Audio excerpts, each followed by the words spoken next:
यहाँ एक जुड़वा भाई की कहानी प्रस्तुत है। जुड़वा भाई की कहानी। कभी कभी मूर्ख मर्द जरा जरा सी बात पर औरतों को पीटा करते हैं। एक गांव में ऐसा ही एक किसान था। उसकी औरत से कोई छोटा सा नुकसान भी हो जाता तो वह उसे बगैर मारे न छोड़ता। एक दिन बछड़ा गाय का दूध पी गया।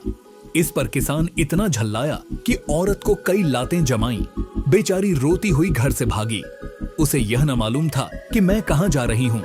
वह किसी ऐसी जगह भाग जाना चाहती थी जहां उसका शौहर उसे फिर न पा सके। चलते चलते वह जंगल में पहुंच गई। पहले तो वह बहुत डरी कि कोई जानवर न उठा ले जाए, मगर फिर सोचा, मुझे क्या डर जब दुनिया में मेरा कोई अपना नहीं है, तो मुझे जीकर क्या करना है। मरकर मुसीबत से तो छूट जाऊंगी। मगर उसे कोई जानवर न मिला और वह रात को एक पेड़ के नीचे सो गई। दूसरे दिन उसने उसी जंगल में एक छोटी सी झोपड़ी बना ली और उसमें रहने लगी। लकड़ी और फूस की कोई कमी थी ही नहीं, मूंज भी इफरात से थी। दिन भर में झोपड़ी तैयार हो गई। अब वह जंगल में लकड़ियां बटोरती और उन्हें आसपास के गांवों में बेचकर खाने पीने का सामान खरीद लाती। इसी तरह उसके दिन कटने लगे। कुछ दिनों के बाद उस औरत के जुड़वां लड़के पैदा हुए। बच्चों को पालने पोसने में उसका बहुत सा वक्त निकल जाता और वह मुश्किल से लकड़ियां बटोर पाती। उसे अब रात को भी काम करना पड़ता, मगर इतनी मुसीबत झेलने पर भी वह अपने शौहर के घर न जाती थी। एक दिन वह दोनों बच्चों को लिए सो रही थी। गर्मी की रात थी। उसने हवा के लिए झोपड़ी का दरवाजा खुला छोड़ दिया था।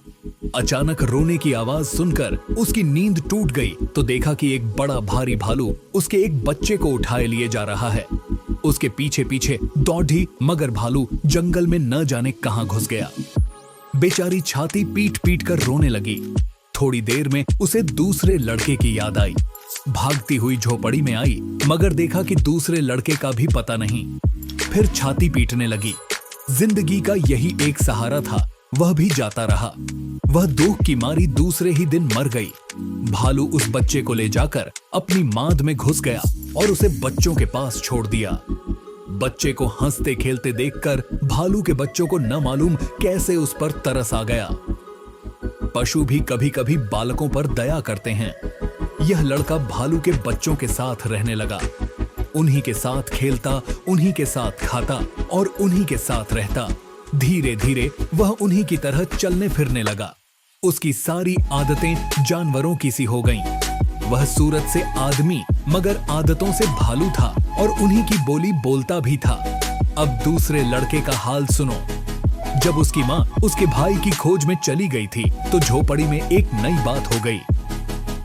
एक राजा शिकार खेलने के लिए जंगल में आया था और अपने साथियों से अलग होकर भूखा प्यासा इधर उधर भटक रहा था। अचानक यह झोपड़ी देखी तो दरवाजे पर आकर पुकारने लगा कि जो कोई अंदर हो, मुझे थोड़ा सा पानी पिला दो, मैं बहुत प्यासा हूँ। मगर जब बच्चे के रोने के सिवा उसे कोई जवाब न मिला तो वह झोपड़ी में घुस आया। देखा कि एक बच्चा पड़ा रो रहा है और यहाँ कोई नहीं है। वह बाहर निकलकर चिल्लाने लगा कि यहाँ कौन रहता है, जल्दी आओ, तुम्हारा बच्चा अकेला रो रहा है। अब कई बार पुकारने पर भी कोई नहीं आया तो उसने समझा कि इस बच्चे की माँ को कोई जानवर उठा ले गया है।